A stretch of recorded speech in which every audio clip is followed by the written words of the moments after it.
Hey everyone, and welcome to a new episode of the Nerdy Up North podcast, the Nerdy Podcast hosted by two Northern nerds. I'm one of your hosts, Sam. And I'm the other host, Paul. And today we're joined by a very special guest. Very special, it's my baby sister. Hello. Yeah. Hello, so it's Michaela. Yeah, Michaela's come to join us today. Michaela, before we get started in our list that has been one of probably the most annoying lists we've ever done on this podcast, do you want to just get 2 seconds to tell us about yourself and what you do? Yes, so I live in Sunderland and I am an art curator up here. And honestly, I'm probably one of the worst guests you're going to have because I don't like comics, don't like superhero movies, don't like toy collections, hate horror films, and I hate games. But I am a massive nerdy lover of films. I love films, I love culture, I love high culture, and I love the very, very low culture. So I'm sure we're going to have a very nice conversation. Certainly. Well, like I say, that's what I always love about the nerdy aspect, because you might not like most of the things, but everyone will have a little bit of a nerdy aspect to themselves where they can relate, and that's why I started. Why we do this? Yeah, exactly. Yes. Yeah, Michaela's not a fan of comic books or comic book movies, but she will jump on a bandwagon if everyone else is watching it. Michaela will watch it, and Mandalorian is the example that I will use. Can I just say I don't mind Star Wars, and it was good. It was good fun. I'll admit. Look, I love Fast and Furious films. I love them kind of films. Yeah. I have my own. Me and my partner Stephen will watch the worst of the worst films. If anyone mentions the family or puts up a meme about the family and they're getting chucked off, sorry, no. I'm done. It out. This week, don't leave that. Yeah, I'm done seeing Vin Diesel's face. You can now stop. It's not funny. No. So I have seen them and just I don't get it. Am I just being stupid? And I've seen them all. I don't get it either. So this week our top 5 list is guilty pleasure movies. Which was Michaela, a complete nightmare. Tell us about it. Trying to talk because I know it sounds strange. I'm not guilty about anything I like, so it was kind of like I say, I've talked about films and stuff that with people and people look at it as strange. I'm like, well, no, it's still I get something from a film. It doesn't really matter. So this has been an absolute nightmare. I've probably changed it about 4 or 5 times more than and even changing this morning. So yeah, I changed mine too. Yeah. Yeah, I had a conversation with Carolyn this morning and mine got changed straight away. I had all sorts on here. So we're going to kick it off with our guest. She can go first. So Michaela, what is your first pick? So this is the one I changed this morning. So I was just about to pop in the shower and a song came on from a soundtrack. And I was like, oh my God, I love this song. But when I'm like on the train or something, I'll turn it right down. I'm like, I don't want anyone to know that I'm like listening to this song. So that's kind of the guilty pleasure aspect of it, of just like, I love this film. And we've just before we came on, we were talking about how Disney was a massive part of our childhood, still is. Yeah. I still love Disney. I know they're a massive evil corporation, but give me a Disney movie any day. And the one I've picked for my guilty pleasure is from 2013. And it's directed by Jennifer Lee and Chris Buck. And it is Frozen. Oh, God. Oh, God. Okay, now, so we'll start with a bang. Oh, God. This is going to get bad.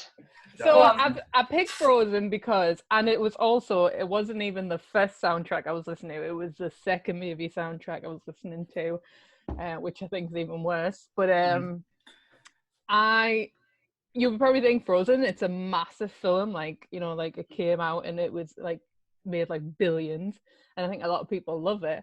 I was 24 when it came out. It's not like a childhood thing of nostalgia and that. I just think it's a beautiful film. It has a lovely female narrative about it. It's about sisterly love, which makes me cry. It doesn't make my sister cry about our relationship. And it's just one of them films where people are like, oh, you like Frozen? It's like, yeah, because it's bloody beautiful. Yeah, me and Well, it's Michaela something- it disagree looks- on this one. Yeah, it looks fantastic. And Idina Menzel, I absolutely adore. Like anything she's in, like say she is, like say Elphaba in my, no one else will ever replace her in my eyes from Wicked. But yeah, it's probably the least favorite Disney film, and I am one of the biggest Disney fans you'll ever. I've got Disney tattoos all over myself as well. So. Showing that Disney pride. It's one of them things where I think the story came after the songs, and you can tell because the songs are, like say, catchy as hell. Like I Want to Build a Snowman and Let It Go, we've heard a million times, which is a brilliant thing. But I think the story came afterwards, and I know you're saying sisterly thing, but that is Disney through and through. But I just didn't get the film as much as I have. Like no, me neither. Yeah.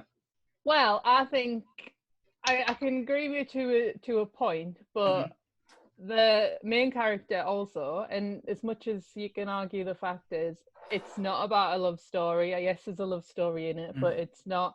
The princess gets swept away. She's an independent woman who's trying to find herself. Yeah. And as much as it is Disney princess, and you are going to have little girls looking at it, at least they're not looking at it going, oh, I need to pass out and go in a bloody glass coffin and get kissed by a man. At least, like, it's, I rule this kingdom and this is for me.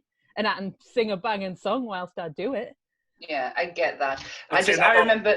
Moana's a better film. Moana's the same. Moana is the best. Moana is the best film, but there is no guilt of me liking Moana. No, me either. Like guilt of me liking Frozen. Yeah, no. I remember when I watched it at my mum and dad's, and when I finished, she came in and went, and I was like, I don't get it. I really don't get it. And we got into it about the fact that I didn't get the sisterly aspect of it. So because I don't care about my sister more than she cares about it.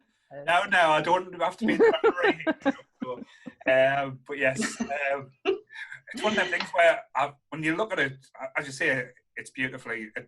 Was when because it's not. I might get it wrong. It's not Pixar Frozen though. It's one of the Disney owned produced. Disney. Yeah, because it was when Disney started doing like say the 3D animated. Because I think they'd done Bolt and stuff before that, and Tangled.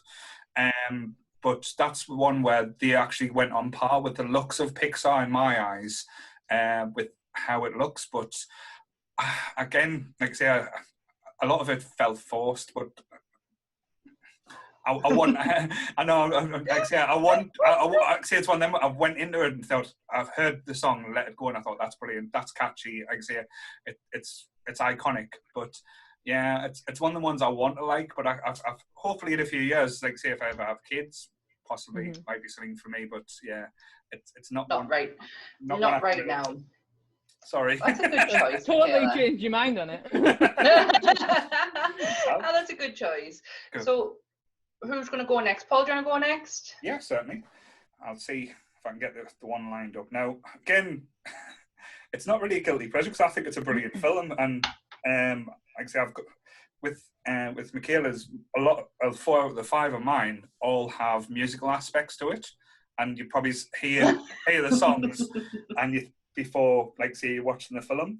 So I'm just going to get it up because I'm trying to. Because before I put it on YouTube, but now it's got the mics, it doesn't work through YouTube because with the headset. So I had to think outside the box here. So let's see if this works. So. Oh my god! Is that coming through? Yeah, that came through. Just ever so slight. The beginning bit didn't. If nobody couldn't get it from the beginning bit, then shame on yous. Shame on all of you. Yeah, you just hear the. But yeah, as like say when I first saw this, I was like, it's Grease. So 1978 when it was originally came out. This is the one I toyed with because I was going to pick Grease 2. Because Grease 2 is the worst film, but I love Grease more than anything, and it is quite a, I would say, a popular film. But is it popular now? Is like say with the kids these days get Grease the way we got it when we were kids and stuff? Because it's you try and think it's like I don't know. It's like a wholesome film at certain times, but like say when you think of the cast, like John Travolta, Olivia Newton-John, it was probably the first film as well where they had teenagers but had most of the cast in the 30s. So Yeah, like how old was Stockard Channing when she did that? She was like so at least 35 or something, wasn't she? close to 40, I think. So it was Rizzo, but And she looked it. No, she didn't. She really didn't. a lot of it, like even though it was cheesy and like say the music makes Grease, like all the songs like Grease Lightning, Summer Lovin'. When you're sitting there as a like say before even a teenager watching it, you're bopping along thinking this is great, but it has actually got some interesting like teenage pressure, like say like teenage like trying to force people to have sex before they're ready and stuff like that, which and trying to be one of the cool kids and saying, oh, you have to act a certain way or be a certain way to be cool. So we all kind of related that in a way at school, which you don't really think about, but as a musical type film as well. But the message at the end is change and you'll get your man. Like, it's not really a nice message at the end. Now, I love Grease, don't get me wrong. I will watch it. But he changed for her as well, though. He changed for her. So yeah, it's not good either way. No. It's yeah. I do like Grease. I can't really talk because it'll ruin things. So you just go ahead and have a conversation. I'm interested in your opinion, just because I like it. Mm-hmm. I can't because it'll ruin things. I can't talk. I feel Grease 2 might be coming up soon. Okay. But yeah, like I say, when I remember my childhood, like I say, films I used to watch all the time, like The Goonies, Star Wars, Indiana Jones, but Grease was always one of the ones I used to put on as well.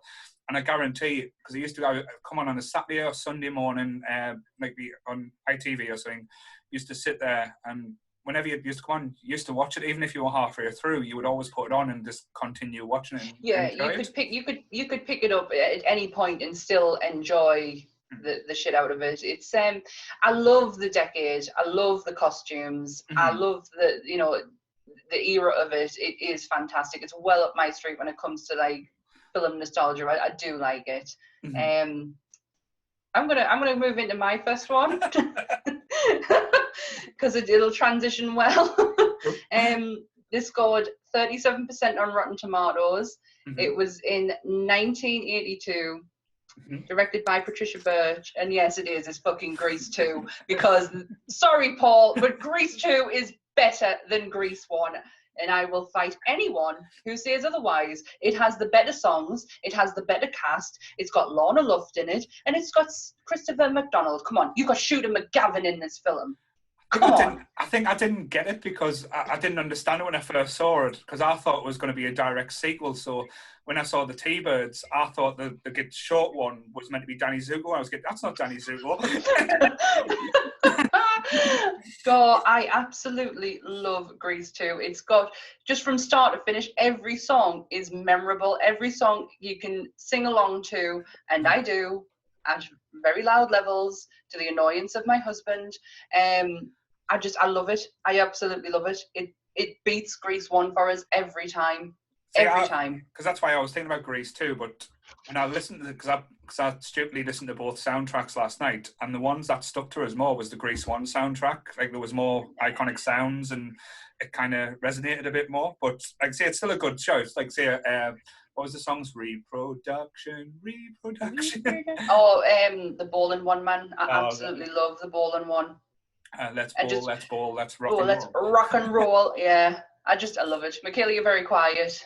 Never seen it. You've never seen Grease 2? Nope, never want to. We lived in a house together for many years, Michaela. You had to have seen it. I have not seen a single scene.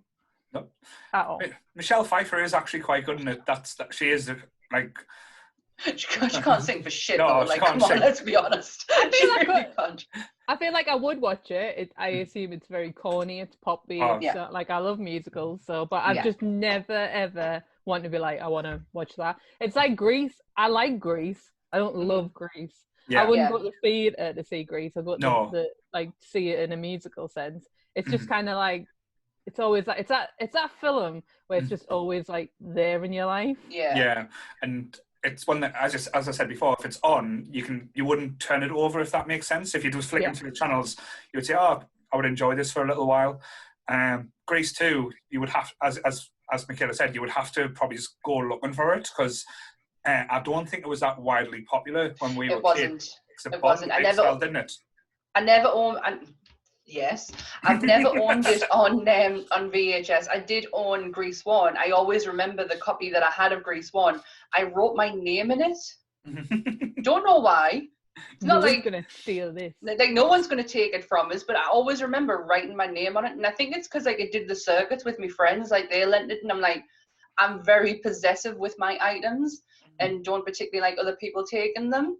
And that's why I think I wrote my name on it. I do remember having my name written on the front of the bit at the front of the VHS where it's got the sticker on. Yeah, I definitely had my name written on there. But me and my friends used to like, we always used to fight over who would play Stephanie in Grease out of all of us. And we had one blonde hair friend, so she always got to play Stephanie. Hated that the bitch. That bitch. Frenchie was in it again, wasn't she? I'm just trying to think. Frenchie was in it. The guy who was the principal? She was in it. Our assistant, she was in it, and I think the principal died shortly after Grease 2. I don't think she ever got to see it. But who's the Eugene? Eugene, the nerd. He was in it. He's in it again. I'm sure he's been doing the rounds on social media recently as well. Possibly. I think I might be getting that wrong. Scarface as well. What was he called? He was the leader of the Scorpions. He was Craterface. Craterface, that's the one. But yeah, he died shortly after Grease as well. This is how morbid I get. You really put it down, don't you? Really. I am so bad at this. When we watch films, I'm like, he's dead. We were watching Benidorm the other day, and I was like, oh my god, there's two actors in here who are acting alongside each other, and they're both dead. How weird is that? So yeah, he died shortly after Grease. So there you go. There's some trivia for you. So we're going to move on to Michaela's second choice. Right. So I have got a film degree background. Yes, I have a degree. And so I've seen a lot. Right? And you know, like there was a time, and Sam will tell you this, that I'd be like, I'm not gonna watch foreign films, and I love foreign films, and I like that. Oh dear. Nothing can beat that. That's literally gone. And I'd be like, my favorite film is this film, and it is up there with it. But truly, my favorite film, which is my ultimate guilty pleasure, my ultimate. I know what this is. It was made in 1998, but it won Best Picture in 1999. Yeah, I know what this is. Shakespeare in Love. Yeah, I knew you were going to say this. I had a feeling that this would come up, and I actually think I've mentioned this on the podcast before, that being your favourite film, I think. Unless that's just a private conversation me and Paul's had. Potentially. But yeah, I've definitely brought that up. It's one with Gwyneth Paltrow, wasn't it? Yeah. Gwyneth Paltrow, Joseph Fiennes, Judi Dench. There was, because like everyone knows who's a movie buff, that 1999 is the ultimate year. Like the best films came out in 1999, and then Shakespeare in Love kind of upset everybody of winning Best Picture. Like Saving Private Ryan was in there, which I think is an absolutely overrated mulch of a film.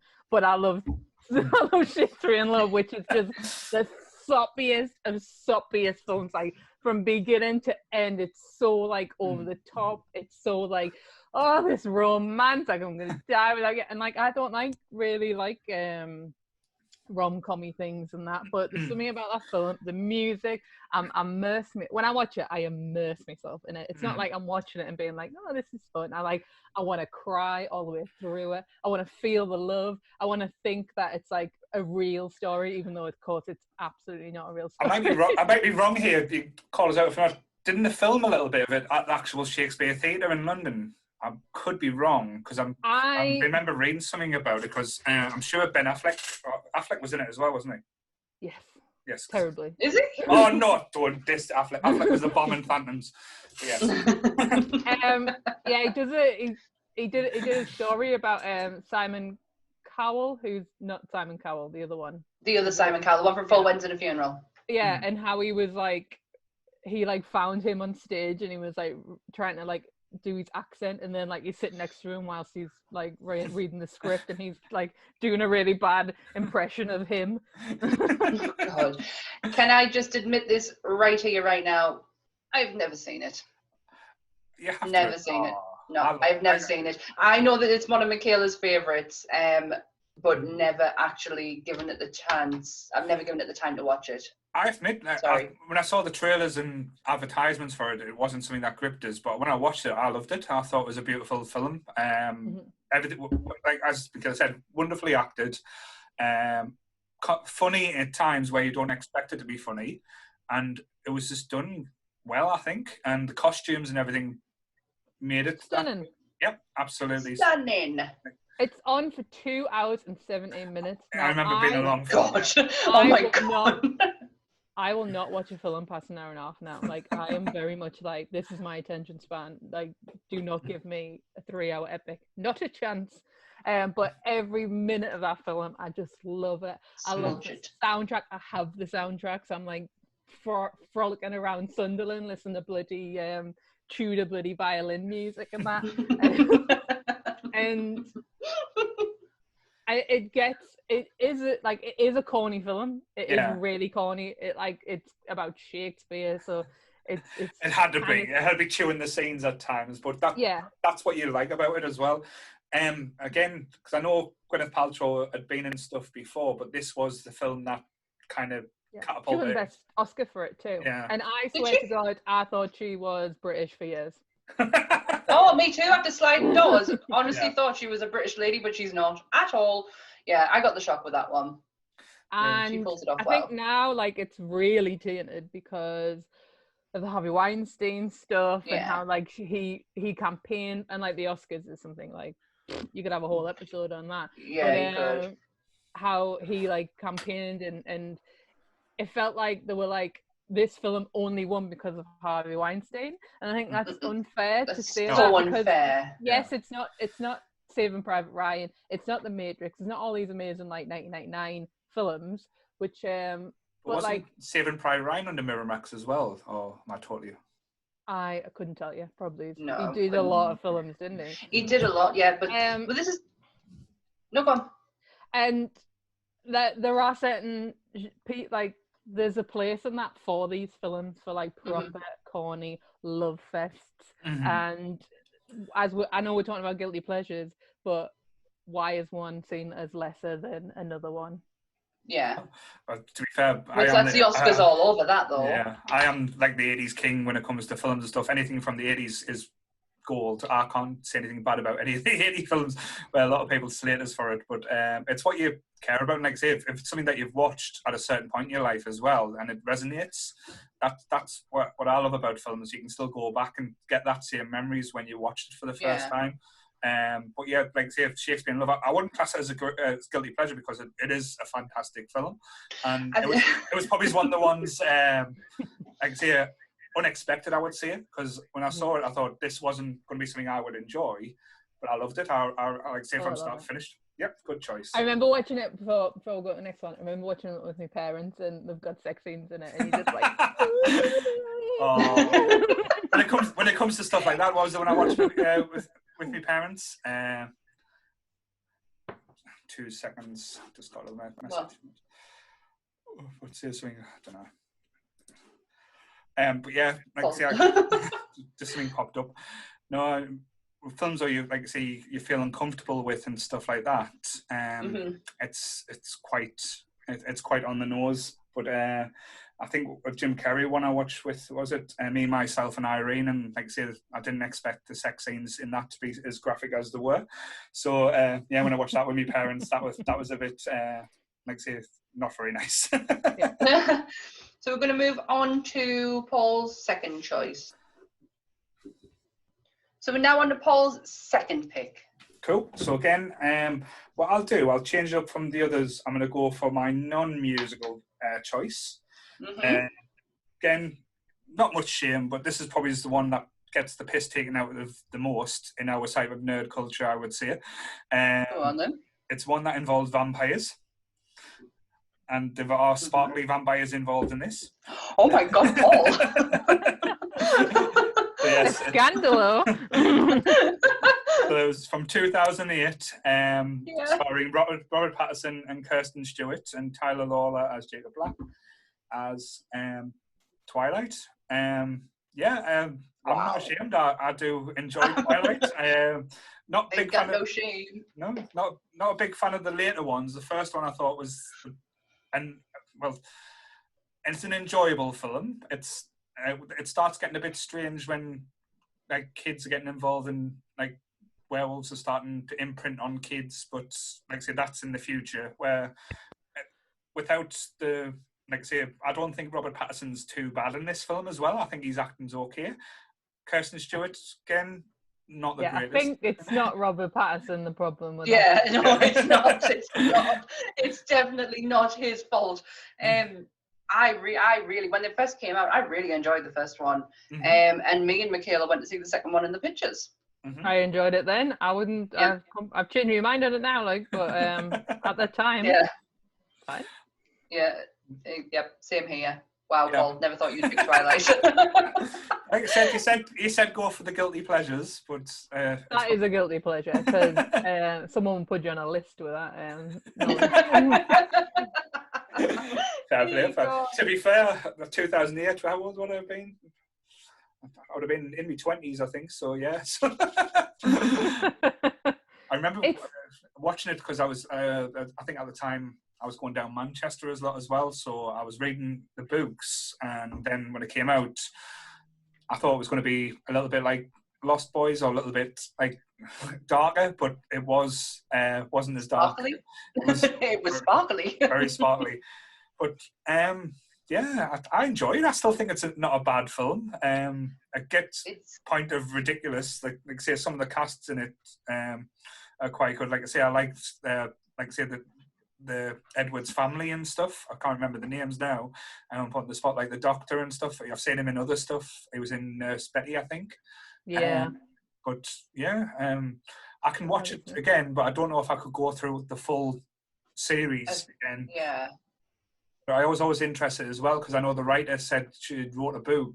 I don't know if it actually got released from Edward's point of view rather than Bella's. So that would have been a one that I would have probably rather seen rather than having like Bella as the figurehead. Oh, she's just infuriating in that film. It's like it's dumb face like throughout the whole thing. She just has this dumb expression on her face, and there's no emotion in it. You can't tell anything of what she's thinking because it's dumb face. The woman is getting stalked, and she's like, "Oh, I love it." That's what I hate about it. Like, you watch these things when you're younger and you're a bit more like naive, and you're like, "Oh my god, he loves her, it's so lovely." It's like, no, she is getting stalked. It is creepy. It is mental. Like, it goes in, "Oh, I can smell you." I'll be like, "Get away from it! The touches, please." It's creepy. She's sleeping in the bed and he's standing there like whacking off over it. I don't think I ever read that part of the book or in the film. You know what he was doing. His little shiny winky. Now I've got the mental images now. So the shiny winky.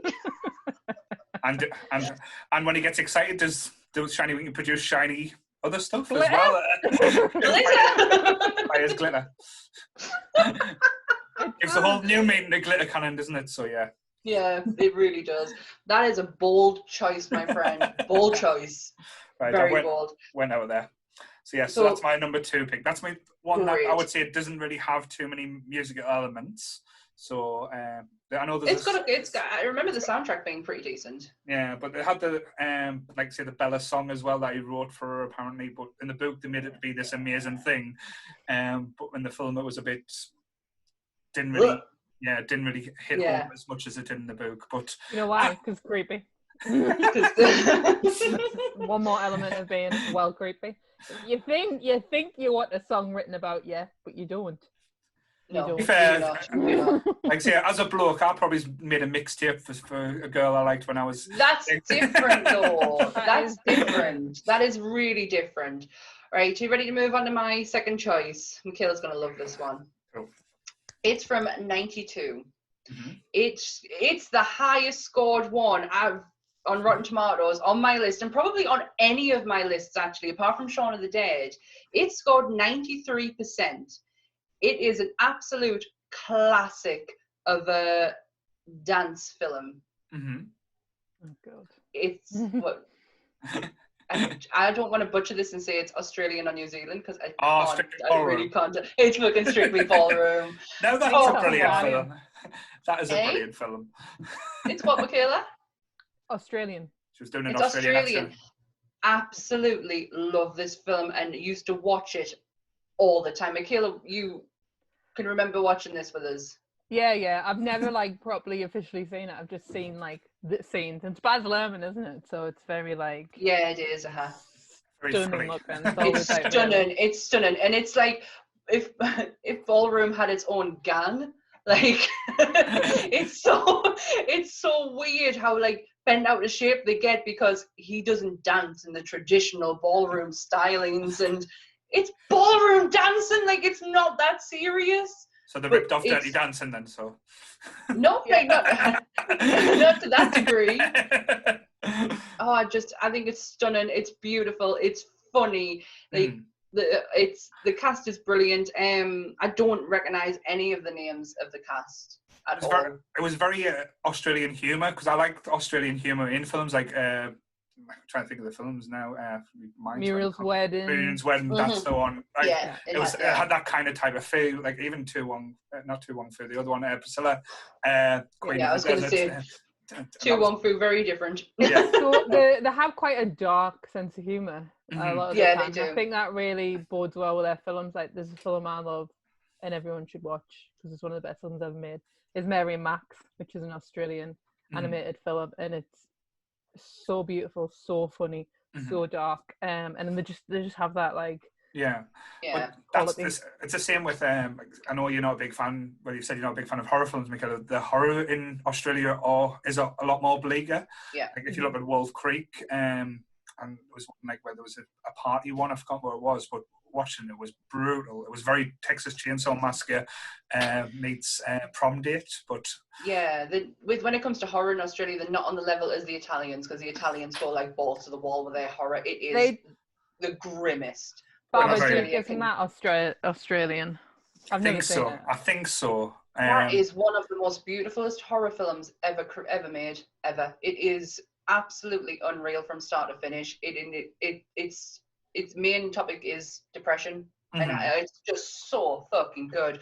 But going back to Strictly Ballroom, Yes. it is phenomenal. I absolutely adore this film, and it wasn't until I had a conversation with Carolyn this morning. This was one of the ones that I replaced Burlesque for this.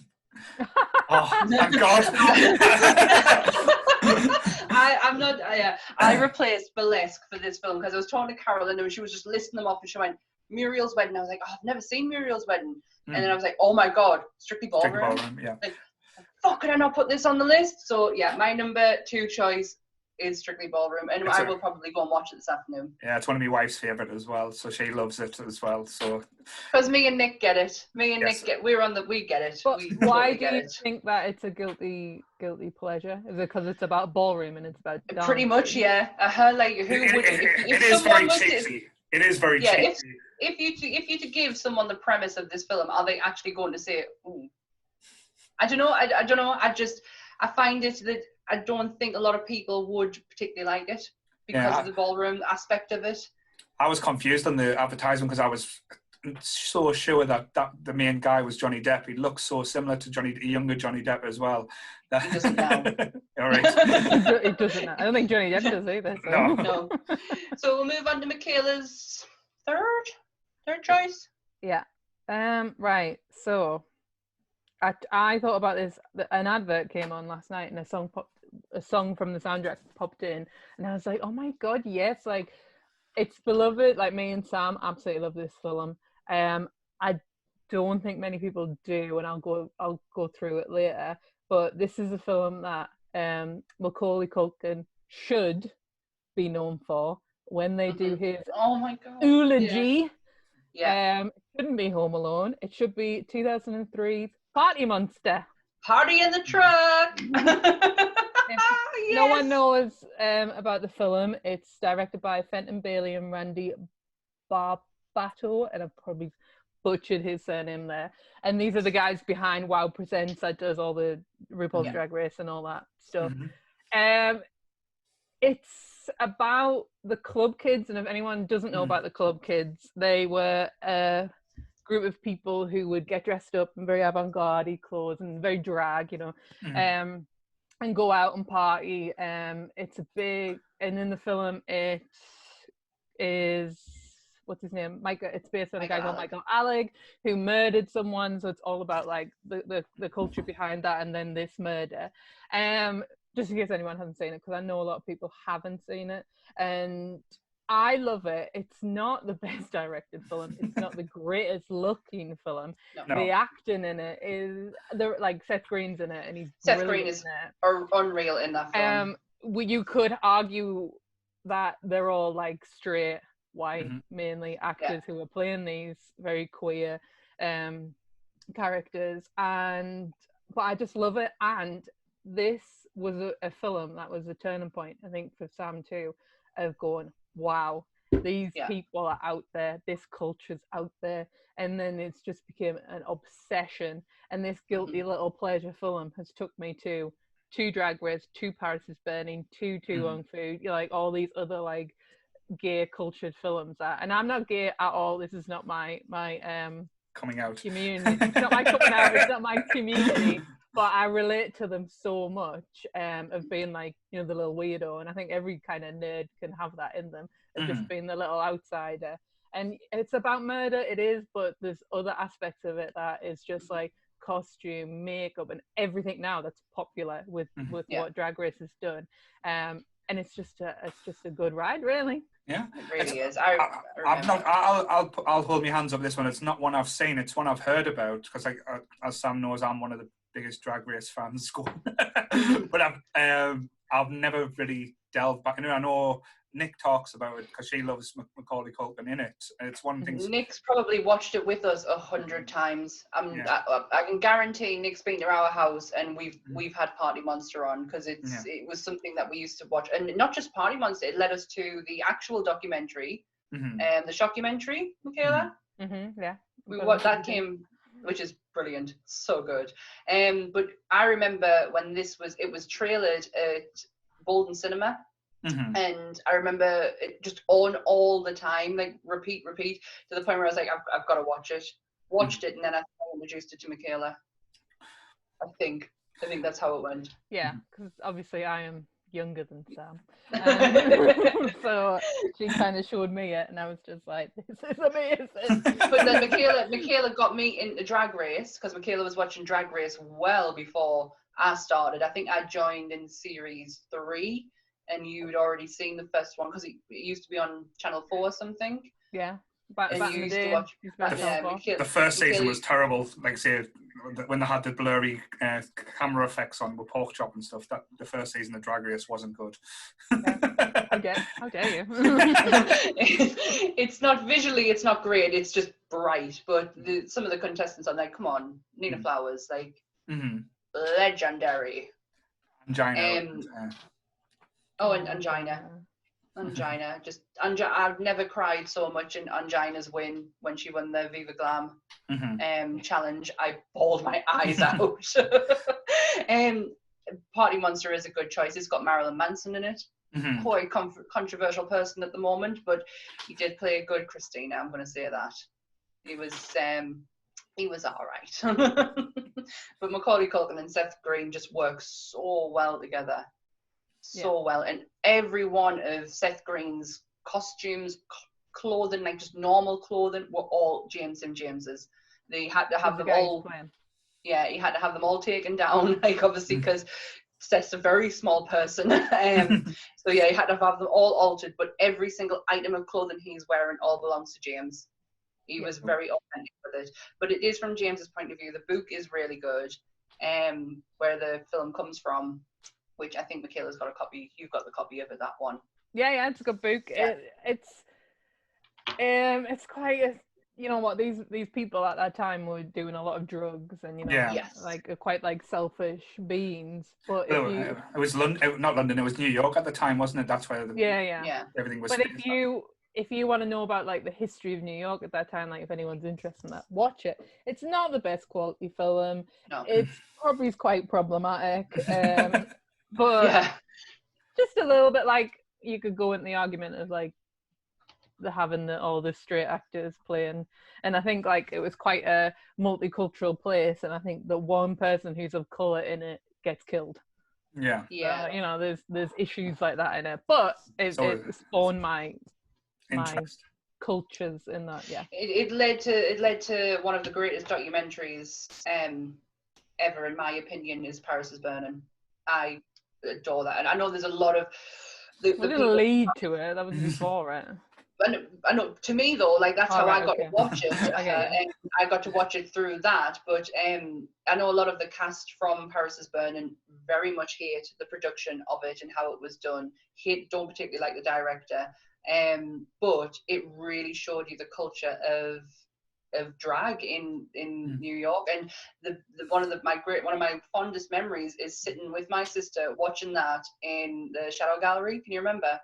Stan Shadow Gallery, yeah, in Newcastle. Yeah, we went to go and see it and we were surrounded by a bunch of queens, and it was just an absolutely fantastic night. And then they had a ball afterwards, like yeah. an actual ball, which was brilliant. Was phenomenal, absolutely brilliant. Such good events at there, like watching Showgirls with all them queens was just fantastic. It was amazing. Such a good choice. I didn't even think of that when I was running through my list of films, because that potentially would have been on mine. When I texted you last night, that's the one. Was that it? That was it.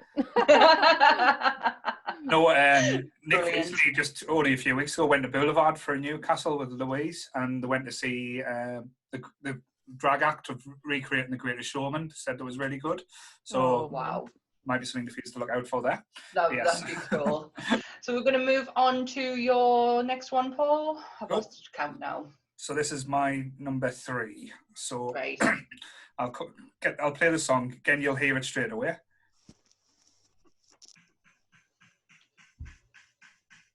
So you can hear it. Yeah, I can hear it. Is it Tina Turner? Oh my god, I thought it was 9 to 5. It's Flash. Yes. So it does sound like 9 to 5 when you think of it. It sounds like 9 to 5. No, it was Queen doing Flash. So yeah, before I got into Star Wars, I was introduced to this this film, which again, watching it back now, I'll admit it is awful. It is literally one of the worst films you'll ever see. But I absolutely love it for how bad it is. It's 1980. 1980. It was Flash Gordon, which was a direct. I don't know, like say, because I know the comic came out first, but it was during the time when Star Wars came out. So every type of like say studio was trying to produce and trying to make their own franchise to try and rival Star Wars or go along the space route. Mm-hmm. Again, some of the actors in this, again, you'll laugh. Brian Blessed, Max von... Awesome, man.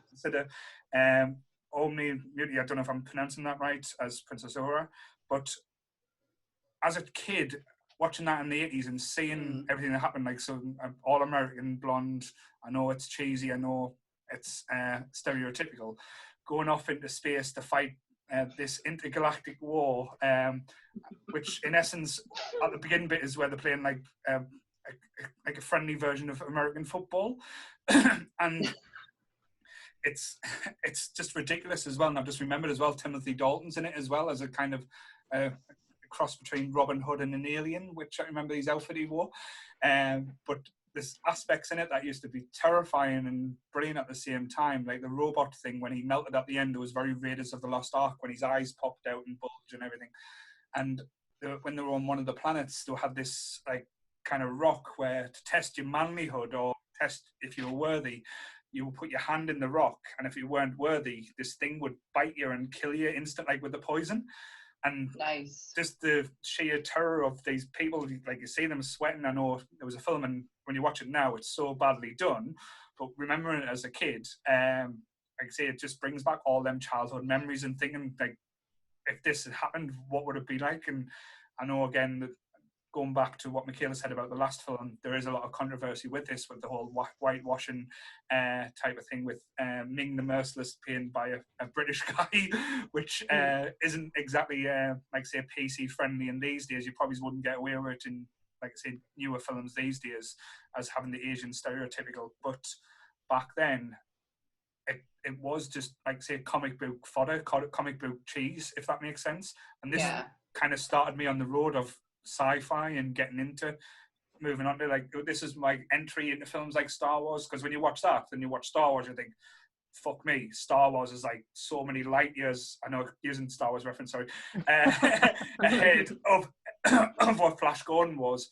But for a lot of kids at that time, seeing Flash Gordon, and, like, I know people from my dad's age, they used to read the comics when they were kids of Flash Gordon. It was just, like I say, quite a revelation. And again, having Queen doing the soundtrack for your movie, it's not a bad thing. And I bet you, even just seeing a picture of Flash Gordon, you see Brian Bresson, you hear Brian Bresson just screaming in your ear, "Gordon's alive!" Or Hawkmen dive in his usual tone. But yeah, Flash Gordon is my third pick. Well, Flash Gordon is one with us, Sam.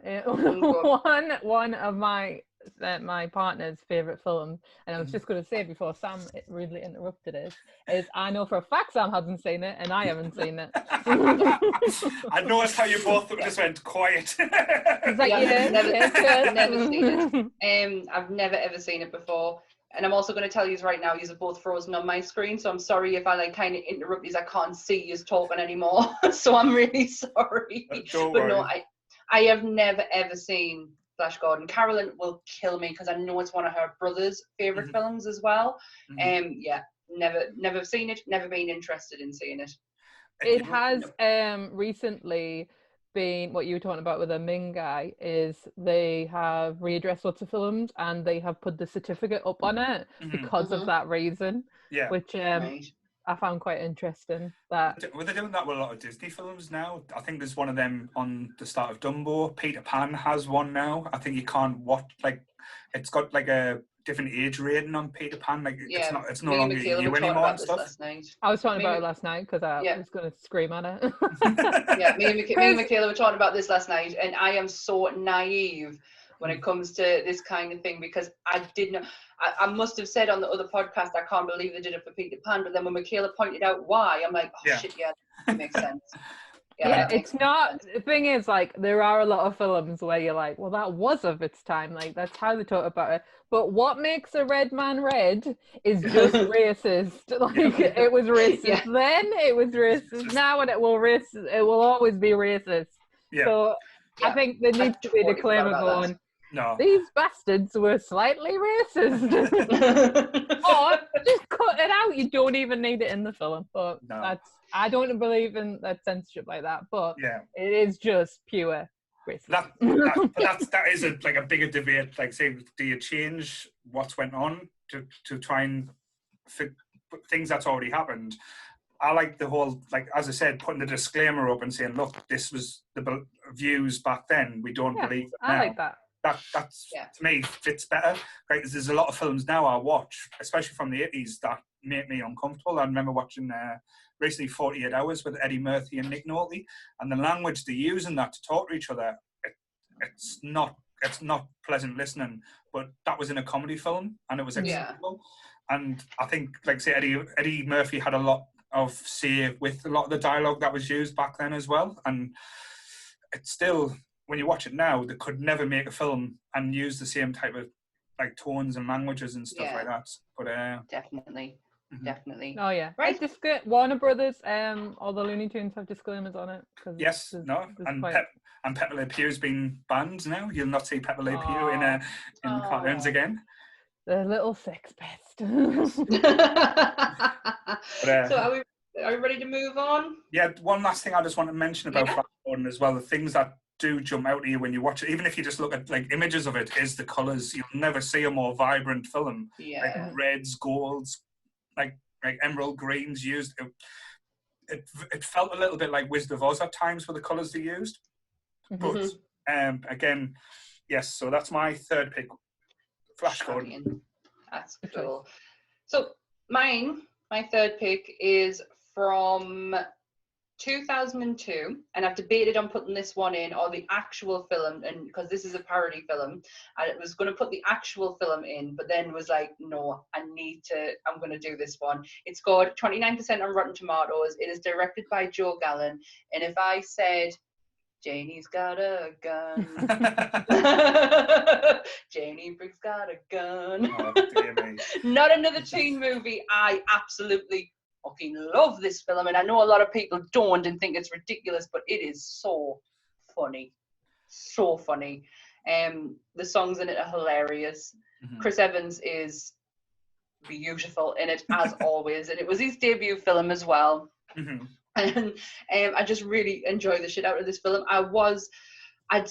This slot was I was going to do She's All That, because I really, really love She's All That, and I know it's not a popular choice, but then I was like, no, I'm going to go with a parody film because it's too funny.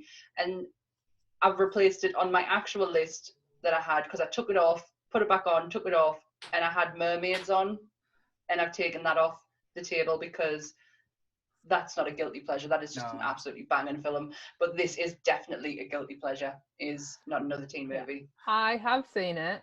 I absolutely love it. I know you do. But it's terrible. Yeah. And it It's hasn't terrible? aged well. And like No. the comedy in it is like, oh boy. But I still watch it and go, I know. Was this? I do know this. Was this after Scary Movie, or did it come before Scary Movie? I think yeah. So what was this? 2002 was that one, and Scary Movie was, because wasn't that on one of my lists? Yeah. Scary Movie was 2000.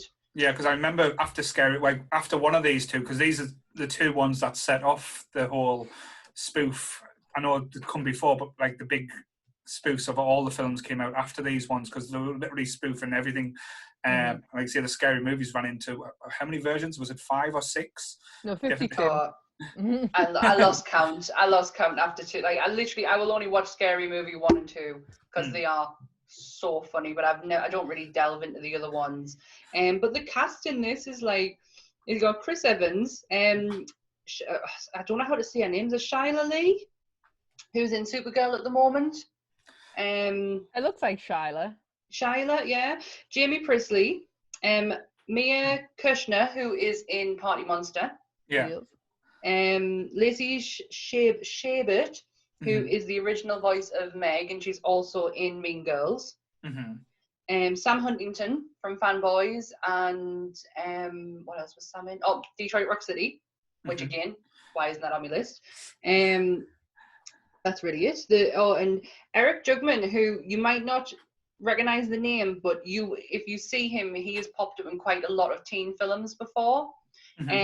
So it seemed perfect for him to be in this, but this I could literally go and put it on right now and think nothing of it, because I do really enjoy it. I know what Michaela's saying, like it has not aged well. The comedy is vulgar. Yeah, and really icky at times. But the fact that there's one interesting fact I have on this film was that the studio hated it so much that the only way that they would allow it to go out was that if they got Molly Ringwald in the last scene.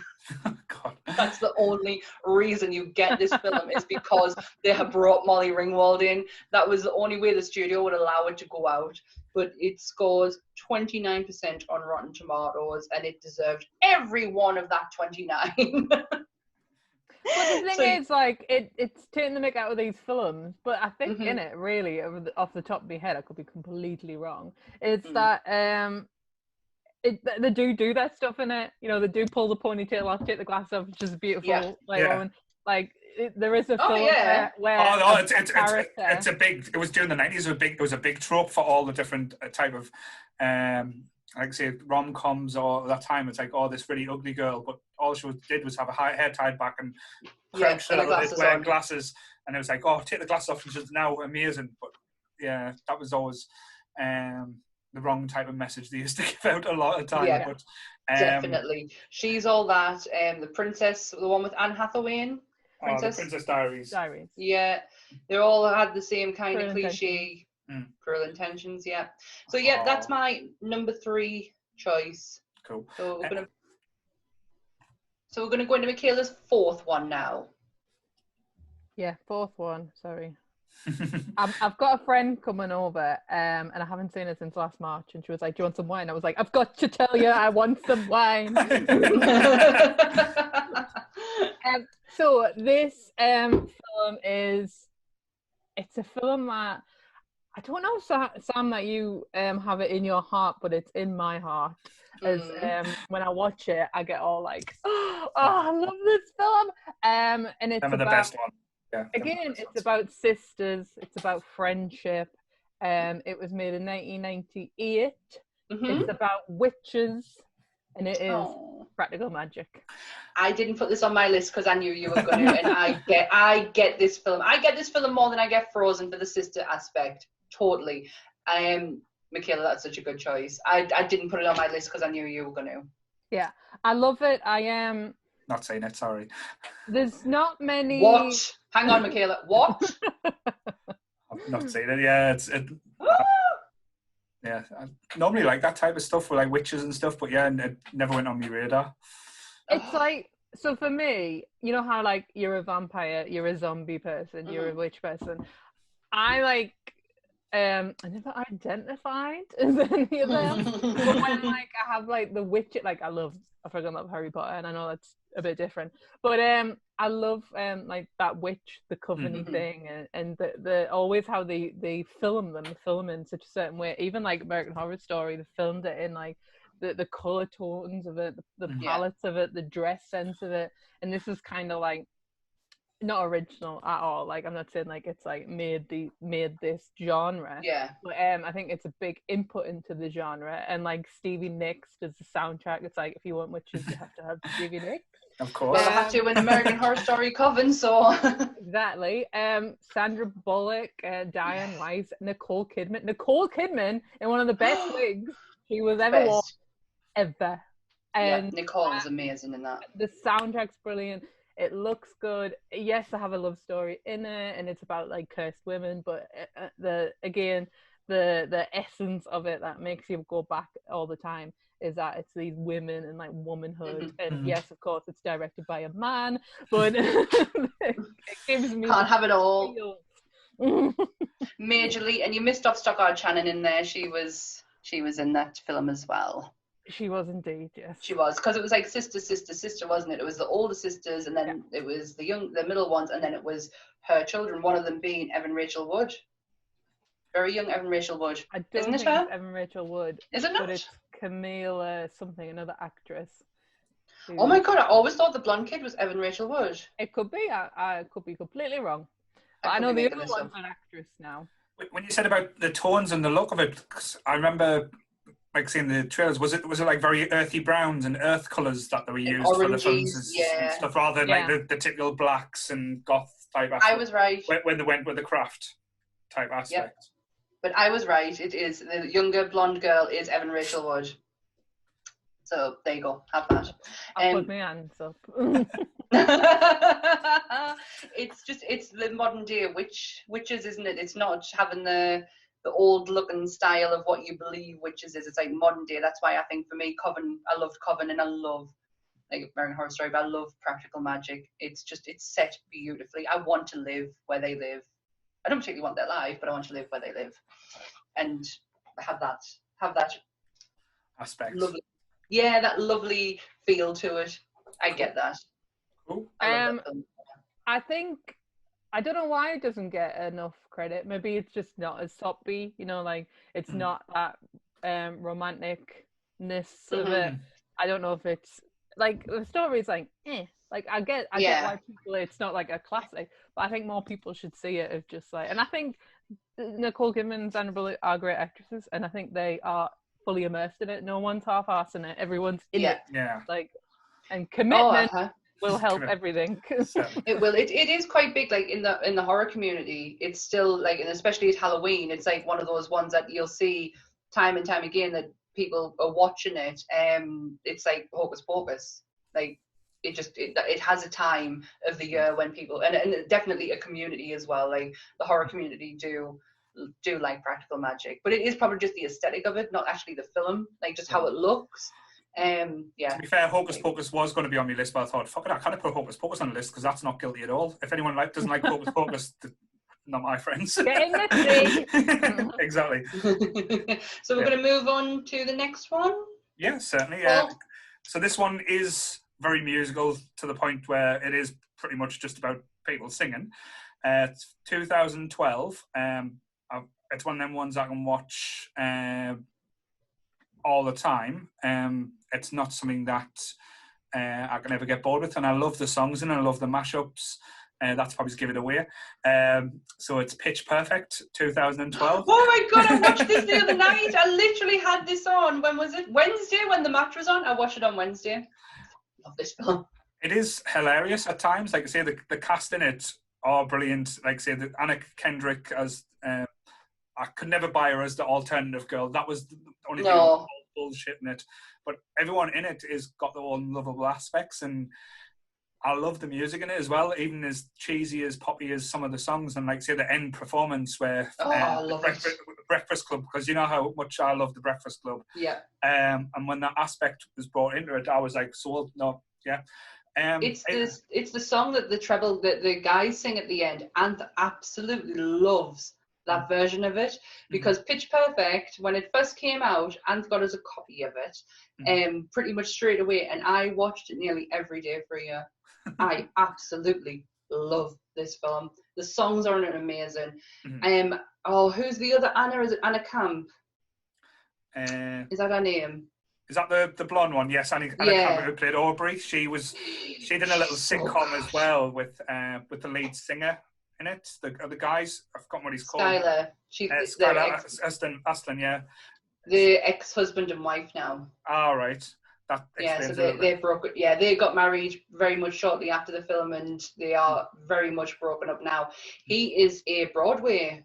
You can completely tell with his voice. Yeah, he's a Tony Award winner. He's incredible. But they all are.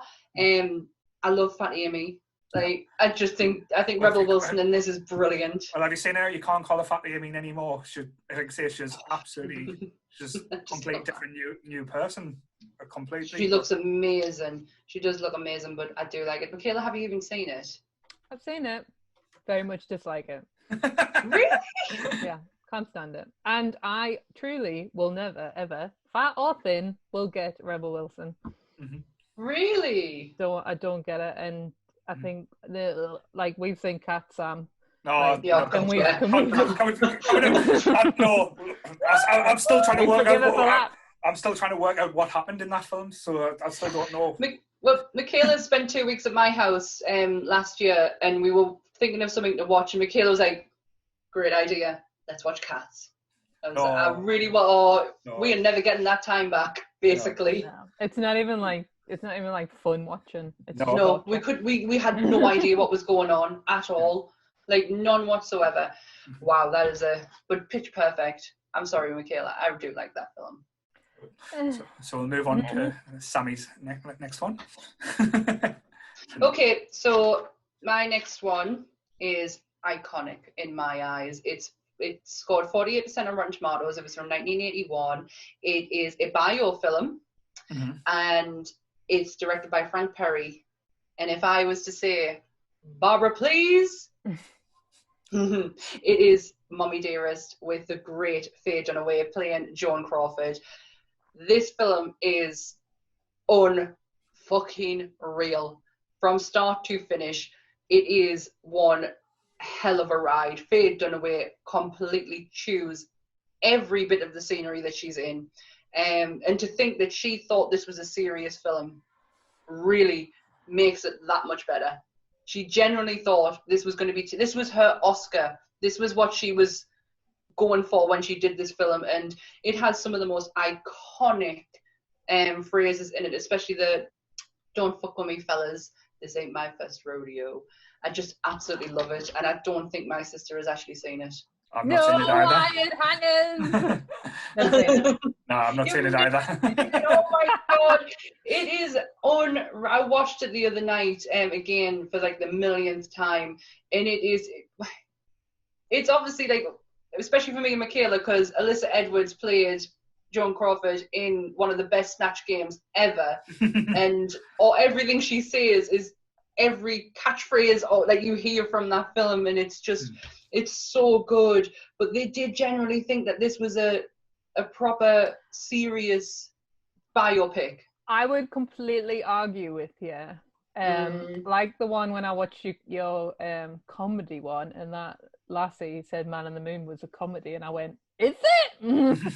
I've never seen it. I would, like, of course a guilty pleasure is up for interpretation, but I would say it's a so bad it's good film than a guilty pleasure. Yeah.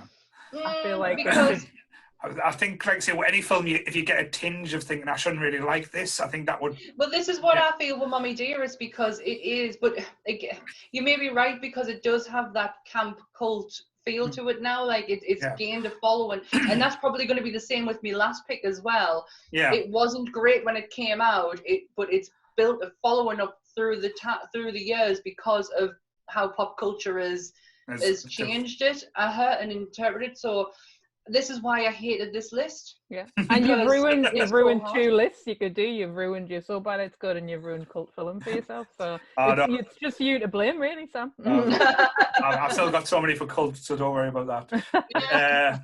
But yes, so again, I'm not saying it, so I wouldn't be able to comment. I've not even heard of it, so yeah, it's not on my radar. What? You've never heard of Mommy Dearest? No. It's based on the book by Christina Crawford. She basically came out. She said she started writing this before Joan died. I don't think she did. She got cut out. She is the adopted daughter of Joan Crawford, and she was cut out of her will for reasons that are known to Christina. And Christina brought a book out about how her mum was an absolute tyrant, and you know, she wasn't this glamorous Hollywood icon that everyone saw her as. She was a mad, crazy woman who would go into the rose bush garden in the middle of the night and start chopping off the roses and cutting down trees and kicking off because of wired hangers. And it's caused her, like, it's given her a lot of shit over the years. And she's had to rewrite the book at least 3 times since it's been published to, in her eyes, add bits that she's remembered. She's basically, that's what she got from the will. She got to use her mum's name to bring these books out and give her money. That was it. Because Joan's estate was not big. Like it was in what you would expect. Our last will was just over $1 million. That was it. Yeah. She didn't have a great deal of money. Cool. But yeah, Mommy Dearest. So I might check it out. We'll have a look. So moving on to Kayla's last pick. So see how this one goes. I know you've had like a hard time. I have like a list of 20. So I'm going to give you some of me short list that I got cut out first. So Space Jam was one of them. All right. A bit of Space Jam. Rat Race was one of them. Rowan Atkinson, not a bad film. Yeah. Gremlins 2, which I watched for the first time ever in my life, and I fucking loved it. Never seen it. You can't put Gremlins 1 or 2 on any type of guilty pleasure because it is a brilliant film. Loved it, but I've picked a film that is a part of a genre in the 90s of disaster films.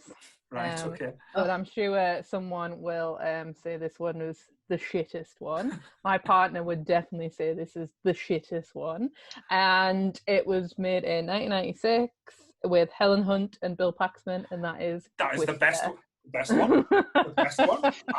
I love it. That's absolutely brilliant. But this is where it's difficult, because what some people will class as crap, us nerds absolutely love that type of. I love Twister. I love Twister. I thought you were going to have it on your list. You know where my heart lies when it comes to Twister. See, I can't say that as any type of guilt, because as an action film, it's one of the best ones out there. Like, say, it's much better than Armageddon. It's much better than The Day After Tomorrow. Let's break it down a bit, though. It's about scientists. It's about weather, right? It's about a tornado that didn't go to that house, but hit her house, and she has a personal vendetta against the bloody tornado. It's Bizarre. Jaws. It's Jaws all over again. How the shark attacks people, just picks and chooses, and goes after Michael Caine in the fourth one. Yeah. But that tornado saw her and went, I'm going to get you. I'd fight anyone who said that was a bad film. I got excited when I went to Florida and I had the Twister experience. Again, not that good of a ride though, is it really? You do get a bit wet though, so.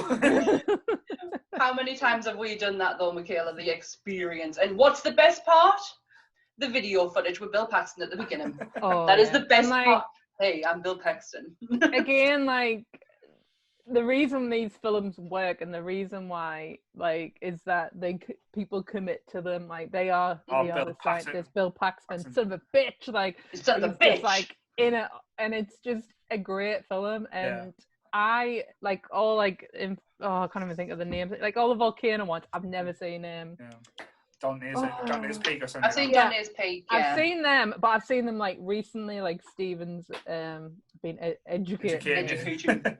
Like Armageddon, never seen. Like ever, never seen it. Oh my god, I went through a phase in my late teens, probably early 20s, of watching that all because I was obsessed with Ben Affleck. Mm-hmm. So I used to watch it all the time. It was probably like the first year of college.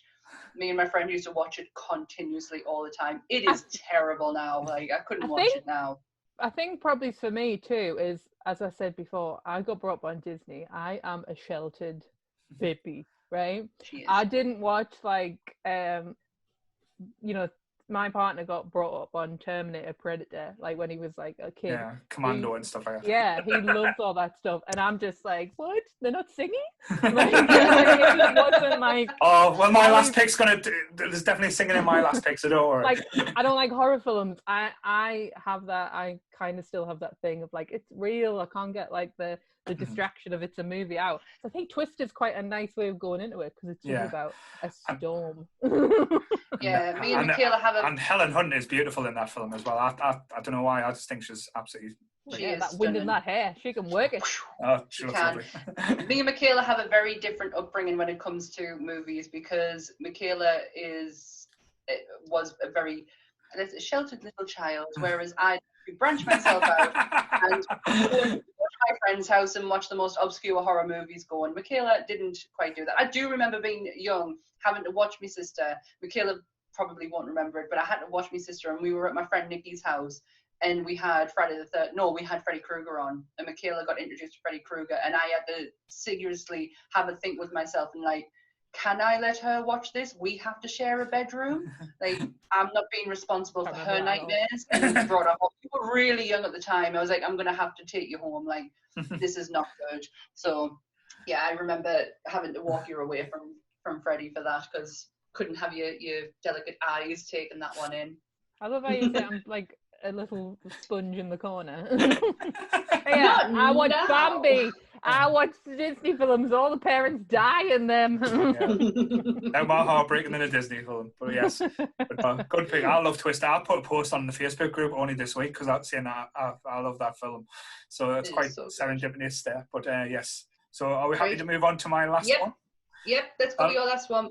So I left this to last. I should be wearing lipstick for this one, to be honest. It's from 1975. Again, it's got every aspect of anything that I love in a film. It's got music, it's got sci-fi, it's got a little bit of horror, it's got a bit of transvestites in there. So it's the Rocky Horror Picture Show, which I watched this when I was far too young. Me too. I didn't know what the film was about. I just thought these are the really catchy songs. Like say Tim Curry in tights does confuse us now, which I'm not going to lie. But I can remember my auntie watching it and saying, "You're not allowed to tell your parents you watch this." I have that auntie too. Michaela does too. And I remember walking to school with my mum the next day, singing "I'm a Sweet Transvestite" to the horror of my mum, and just everything about this film just oozes cheese and sleaze as well. I would say it's very sleazy, but it's absolutely brilliant. And even the stage show I love now, even like say the crowd participation and stuff, but I can still watch this and sing along. Even listen to the soundtrack, each song, like Hot Potato is still one of my favourite songs of all time with Meatloaf in it. But like I say, I had the biggest crush on Magenta as well. Like I say, Devil Eyes was just amazing. Well, I'm going to see that lady twice this year. So I will be seeing her in New York in August, and then I will be seeing her in October in Manchester for Patricia Quinn. I absolutely adore that woman. I have that auntie and uncle who introduced me to Rocky Horror. Auntie Jackie and Uncle Charles. They introduced me to Rocky Horror at a very young age. My parents were fine with it because they were fans of it. I didn't get it. I didn't understand what I was watching. I've seen the stage show quite a few times. I've seen them with my friends, but my auntie and uncle used to take me to go and see this. I remember them leaving a cousin's wedding to take me to go and see. It was Ian's wedding, the one who moved to Australia. They left his wedding to take me to go and see Rocky Horror at the Empire. I love this film. It's so good, and I can't wait to meet the cast in October. I know Patricia Quinn's like separate; she's doing a separate thing in August, but I can't wait to meet the cast. Yeah, and just to see them. Like real yes, old. very much so. Well, the film was very much so. The film came out in 1975, so it is probably one of the old ones on my list. But yeah, it just brings back, like, even though it's campy sci-fi fun, it's a little bit of horror in there as well, but it's just fun. It's entertaining. Like I say, you kind of help or get taken up in it, like cannibalism in it as well, but done in a way that you don't even realise. Oh yes, there is. Oh my god, I forgot about that. But like I say, the squeaky clean Janet and Brad, even like say Susan Sarandon, you don't expect the cast is in it as good as it is, and Richard O'Brien is like I say is top notch as, like, say, I can't get my words out now, as Riff Raff. Yeah. Like as soon as you hear that beat when it starts, like time is fleeting, you know it's going to be an experience. And the weird thing is as well, any kids party you went to as a child, they would play the time warp. Play the time warp, which again you were dancing about going, well, this is a fun song, but really it was quite a sexual song as well. So yeah, very much so. Yes, that's a good choice. I do like Rocky Horror Show. I probably could talk about it for a very, very long time because it's so good. I don't know about my sister though. I love it. I've seen it many times. I didn't get really brought up in it like Sam did, but yeah, I know. I have a musical playlist on my Spotify, and there's many songs on there. Cool. So on to Sam's final pick now. Okay, so this, now I'm thinking about it, this is probably fallen under the cult than it was than Guilty Pleasure. It's from 2009. It scored 45% on Rotten Tomatoes. It bombed. It absolutely bombed, and it's only been in the last year that it's actually getting a resurgence, and people are like, oh yeah, that film actually is really fucking good. But I've been on board from the very beginning, so I'm like one of these who I wouldn't necessarily admit that I loved it. I used to have the main actress's poster on my wall at home. It's directed by Diablo Cody. It's starring Megan Fox and Amanda Seyfried. It's Jennifer's Body. Right. This is, for me, even literally in the last year, it has had a resurgence. Like, people are on this film, and I think that's where the cult cases come in on it. It really reminds us a lot of Heathers. And I think that's why I loved it, because it's got that teen talk that you don't necessarily hear but can understand it. Yeah. I have never seen Jennifer's Bodies. I watched Heathers for the first time, I think about 2 weeks ago, and I didn't get it. I think Heathers was of its time. I think Heathers is a very 80s film. If you don't expect it is very much so. I can't believe me and her are related sometimes. You didn't get Heathers. I didn't get it at all. I was like, what? It's that thing again, man, where it's like, oh my god, I love him, and then like, I just didn't get it. It's very American. Like, why are you killing them? Yeah, it's a very American high school. That's the thing. I think if you weren't brought up with like the shows and the type of TV films we watched, you might not get the understanding of Heathers, which I can totally relate to. But going back to Jennifer's Body, the only thing that, again, as a bloke, I shouldn't be bothered, but the only thing I did feel a little bit uncomfortable with was the film's marketing was purely about Megan Fox, and even when the Blu-ray come out, the tin that came out with it had Megan Fox's body shape that popped out like a boob. Her boobs popped out of the case. That's a bit weird. That is a bit weird. It has a really good cast in it though. Like J.K. Simmons is in it. He was in Juno as well, so I wouldn't expect him to be in another Diablo Cody. Amy Sedaris is in it. Adam Brody, who I am totally falling in love with at the moment, watched Ready or Not the other night and totally fallen in love with that guy. That's a good film. Really good. And it had a very young Chris Pratt in it. Mm-hmm. He's only in it for a brief time, and I think he actually dies in the fire. But it's the way that they we've established this. This one is all of our podcasts are all spoilers.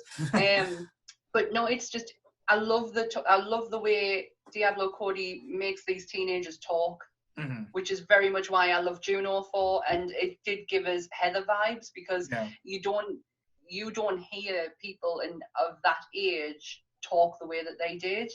I love it. I don't particularly like Amanda Seyfried in it. I'm not particularly a big fan of hers to start with. They could have cast anyone else as Needy and I would have been all right with it. But I really, really enjoy the shit out of Megan Fox. Her Jennifer Check is just an iconic character who really doesn't get the recognition she deserved. I think Megan Fox is gonna. There's like a bit of a, like you look back on some sort of a lot of actors and actresses, and I honestly think you're gonna look back at people like Johnny Depp and go overrated. Now Sam knows me; I'm the biggest Johnny Depp fan ever was. Yeah. And I think you look back and you go Natalie Wood films and you go, God, she was good. And then I think with Megan Fox, it's gonna be like what you've just said there. Yeah. She was so overly sexualized that no one ever was going to take it seriously. Yeah. Ever. Not at all. Not at all. And literally, it's probably, again, like, as I said, it's not fair that, like I say, that the case, but she is going to be judged for her looks rather than her acting ability, which is a shame because, as you said, she is good in that film. She is quite menacing, and as isn't that the reason she? Sorry, but isn't that the reason she kicked off in Transformers was because she was being too over-sexualized? Yeah, and that's what her and Michael Bay had issues with. Because he kept on trying to film arse shots and stuff like that. Like every picture was her bending over or something like that. So her and him had a massive falling out because of it. But yeah. I don't blame her. I really like her as a person, as an actress. Like Jennifer Check is brilliant, and I would tell anyone to just go and rewatch it again. It is so good. It's got the horror element into it. It's got the friendship into it. It's got I don't even know how to describe it because she's just a demonic creature. Like I don't know how else to describe her. It felt like The Craft, but done cheesily, if that makes sense. Like because there's tones in The Craft that it takes itself very serious, but this it doesn't. It knows what it's trying to do. Even the whole demonic, the band trying to do the whole like sacrifice so they become big was, like I said, done in a cheesy way. Yeah, the band was called Low Shoulder, and the song that they bring out always reminds us. Michaela, if you remember that NXS program we used to watch, and then Marty brought that song out, Trees. It reminds us so much of that song. It has that same rhythm to it. Mm-hmm. But yep, that's my number last choice. My number 5 last choice is Jennifer's Body. Cool, good choices. Like I say, that has been probably the biggest pain in the arse topic that we've done today. Thanks, Michaela. But like I say, have you enjoyed yourself, Michaela? Have you had fun? I have. That was really fun. I love talking about movies. It's like one of my favorite things ever to do. I love arguing. I love to say to Sam, Sam, I don't really get Mean Girls either. Get out.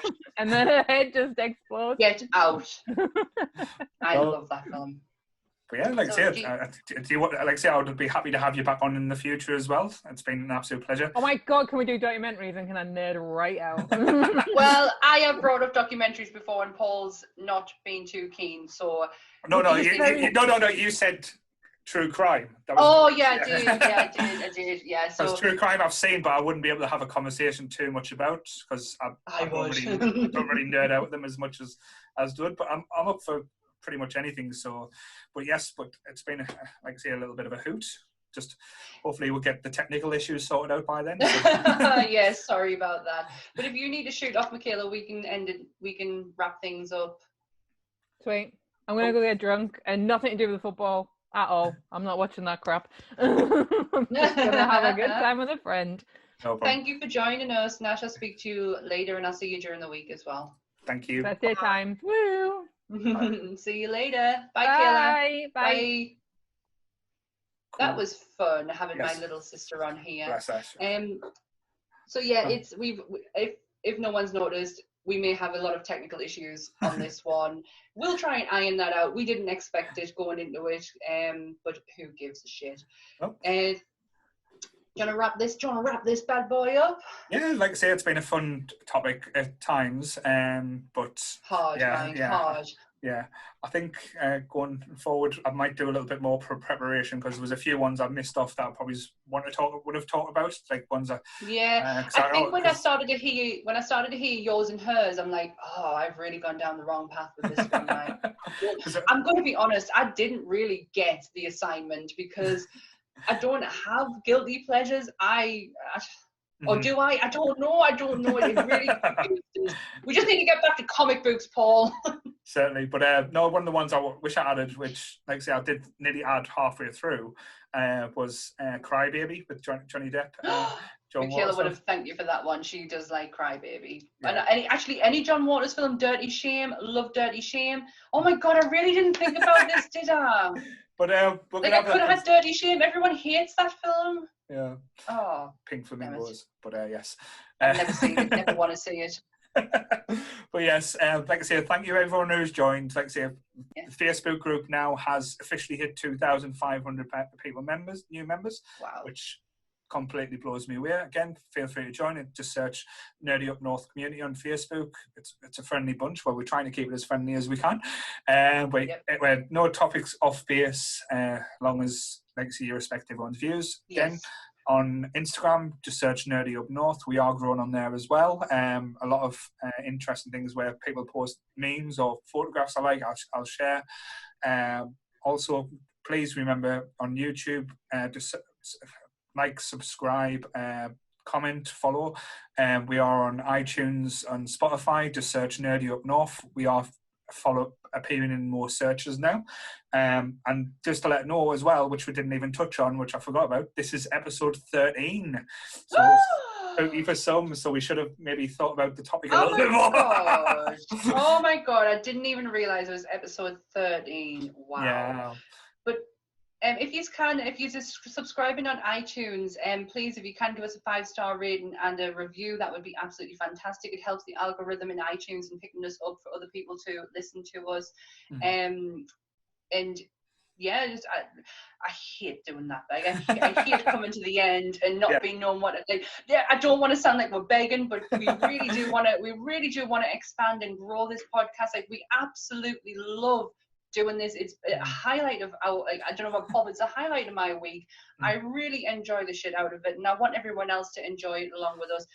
Things are going to be different, we are going to mix things up and change formats and change how we do things, but it is literally, this is like a learning curve. I've done stuff like this before, but never on this level. Like, it's never been this big, and we just want to see it grow. It is. I love it, and we just want to see it grow. And we want people to get involved. Like, the Facebook page is doing so well. We would just love to see that transition over into YouTube, because we can have conversations on YouTube with people that, there's comment sections in there that we can talk to you directly. If you can't, because messages can be muddled up and muddy within Facebook, we can directly communicate with you through there. So yeah, just please get on board with us. No problem. And don't forget, same bat time, same bat channel. So we'll be here next week. Stay nerdy, everybody. Thank you. Bye. Bye, everyone. Bye.